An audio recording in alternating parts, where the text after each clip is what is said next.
नमस्कार दोस्तों, मैं नरेश कुमार आशा करता हूँ आप सभी ठीक होंगे, स्वस्थ होंगे, मज़े में होंगे। तो हम पिछली कक्षा में हिंदी या तद्भव उपसर्गों पर चर्चा की थी। अब हम विदेशी या आगत उपसर्गों पर चर्चा करते हैं। देखते हैं बिना समय गवाए।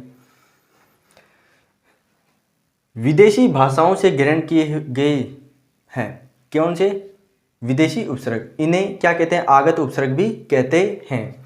विदेशी उपसर्ग दो प्रकार के हैं। कितने प्रकार के हैं? दो प्रकार के हैं। उर्दू उपसर्ग या अरबी फारसी के उपसर्ग। इसी प्रकार दूसरे नंबर के अंग्रेजी उपसर्ग।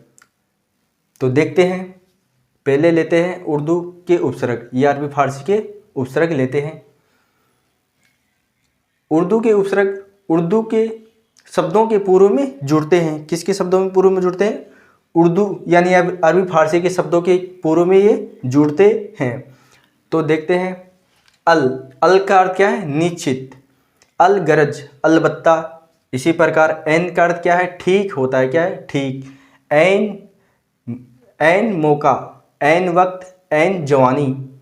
इसी प्रकार कम का अर्थ क्या है? थोड़ा। कम उम्र, कम कीमत, कम जोर, कम हिम्मत। इसी प्रकार गैर का क्या अर्थ है? भिन्न। गैर मुल्क, गैर सरकारी, गैर मुस्लिम।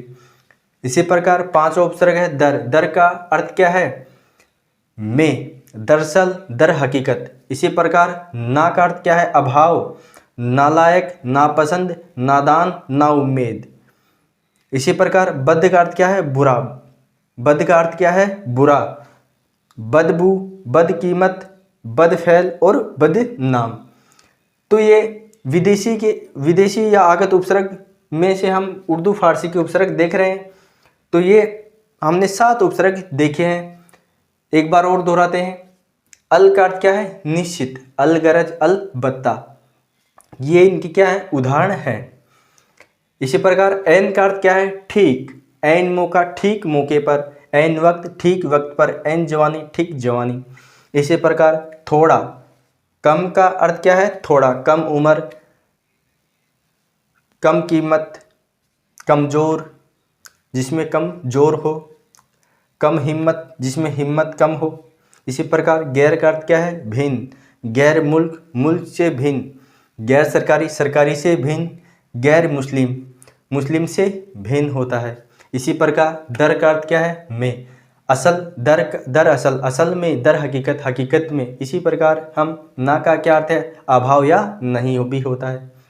नालायक, जो लायक नहीं है। लायक का अभाव। नापसंद, जिस पसंद का अभाव, जो पसंद नहीं है, नापसंद। नादान, नाउम्मीद। इसी प्रकार बद का क्या अर्थ है? बुरा। बदबू, यानी कि बद का अर्थ है बुरा। बू का मतलब है गंध, जिसमें बद यानी बुरी गंध हो, उसको क्या कहते हैं? बदबू। बदकीमत, किस्मत, उससे क्या कहते हैं? बदकिस्मत, बुरी किस्मत। बदफैल और बदनाम, बुरा नाम। तो ये अरबी फारसी के उपसर्ग हैं। अरबी फारसी के उपसर्गों में संधि नियम या संधि नहीं होती है। तो आप देख सकते हैं इसमें क्या है? संधि नहीं मिलेगी आपको। इसी प्रकार हम देख रहे हैं यहाँ भी क्या नहीं है? संधि नहीं होती है।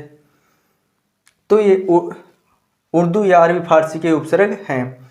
अभी और हैं, आने वाली कक्षा में हम आगे इन्हीं पर चर्चा करेंगे। आज के लिए धन्यवाद।